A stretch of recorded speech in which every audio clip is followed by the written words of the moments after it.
Hey friends, long time no chat. It is a Monday, it's a fresh week, and I want to kind of pop in really quick, tell you what I'm eating, but also talk through this, it's over by the sink, this all or nothing mentality that I don't know about you, I think it's easy to slip into, and it just creates a lot of shame.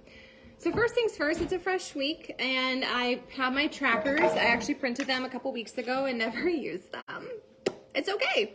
So I have it in front of me, and I'm gonna have my first meal of the day. I have 2 eggs with some hot sauce. I have 2 chicken sausage, some waffle fries I threw in my air fryer, and some broccoli that I steamed.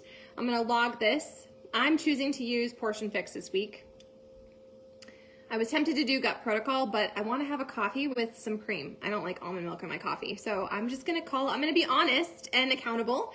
And I'm going to track this as 1 yellow, which is my waffle fries, 1 green, which is my broccoli. I have 2 eggs and 2 sausage. So I'm actually going to count this as 1.5 reds. And I'm going to eat it, and it's going to be great. And that's that. But let's talk really quickly about this all or nothing mentality. So I fall into that as a recovering perfectionist. That's why I talk so much here about progress over perfection and being 1% better and just doing the next right thing and collecting your wins, because that's the journey I'm currently on. And if you have these impossibly high standards and you think it needs to unfold and look a certain way, you're just setting yourself up for disappointment. And let's be real, there's enough disappointment, there's enough obstacles, there's enough challenge in real life. We don't need to go looking for it. We don't need to search for proof. So as your resident hype girl and coach, I'm always going to encourage you to collect your wins. Even if you're tempted to talk yourself out of it and say, well, it wasn't good enough, or I had to modify that workout, or I didn't eat perfectly all day long. Okay, and what wins did you collect? When we have an all or nothing mindset, number 1, you're setting yourself up for sabotage. And number 2, it's so impossible to ever be proud of yourself. It's so challenging to actually find your wins and then to take time to celebrate them. So this summer has been insane in good ways, in great ways. But the last week, I totally fell off. I went under the radar. I wasn't even scheduling posts in here. I really struggled personally.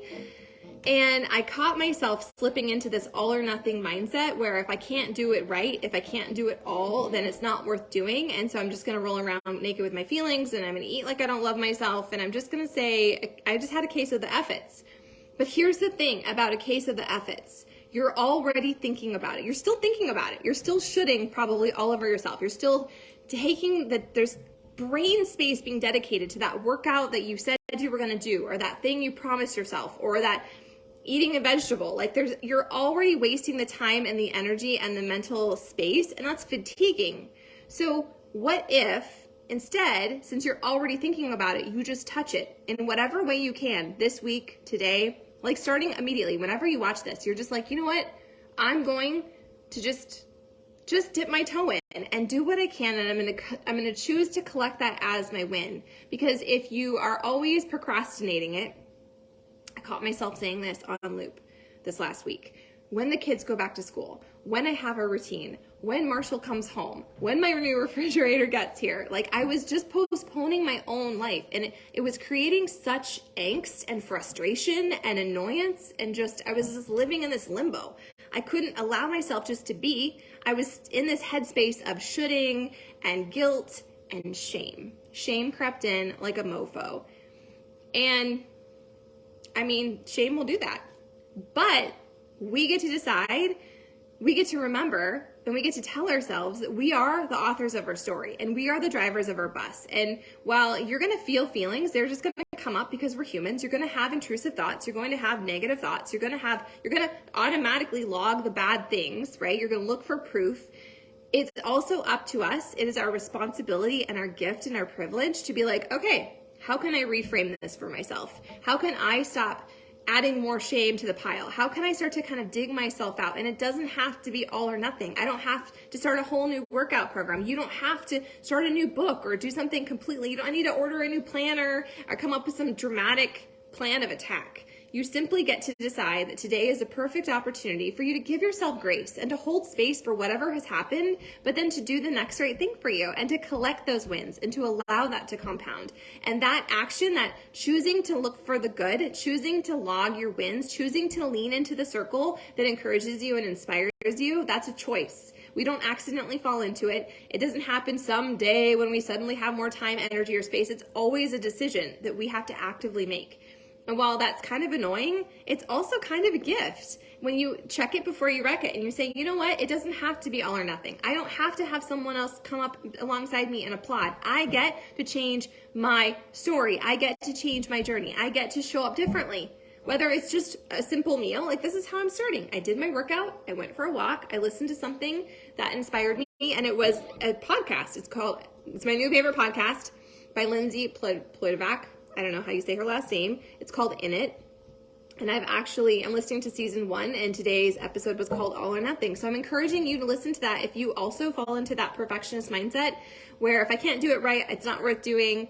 You guys, that is the worst way to live your life. It is defeating, it is sucky, it just takes up so much freaking mental energy. And if we're already thinking about it, why don't we, instead of just thinking about it and kicking the can down the road and creating more shame and more guilt and more shoulds, why don't we just do a little something that moves us closer to that next level version of ourselves? Yeah? So I am in it alongside you. I don't have a roadmap. I'm not a perfect person. I'm actually getting coaching today on this very thing. And I just want to remind you that, your journey doesn't need to be perfect in order to count. And you don't need to have this epic and amazing magazine-worthy body, okay, in order to be proud of where you're at today. That epic and amazing magazine body is really a mindset I think that we're all going to choose, because none of us will probably ever get there, and that's okay. I am in training to live my best life. I am in training to be strong and to be resilient and to be fit and to teach my kids that they're awesome just as they are, right? We're so much more than a number or size or program completed or how many books we've read or what our bank account reflects. Like, it comes down to that internal story and that internal belief and our internal self-talk and our internal choices. So here is to being in it with you. I hope that you have an epic week and that you choose to lean in. If you need any help, I'm here. I believe in you, and I'm happy to help if you need it.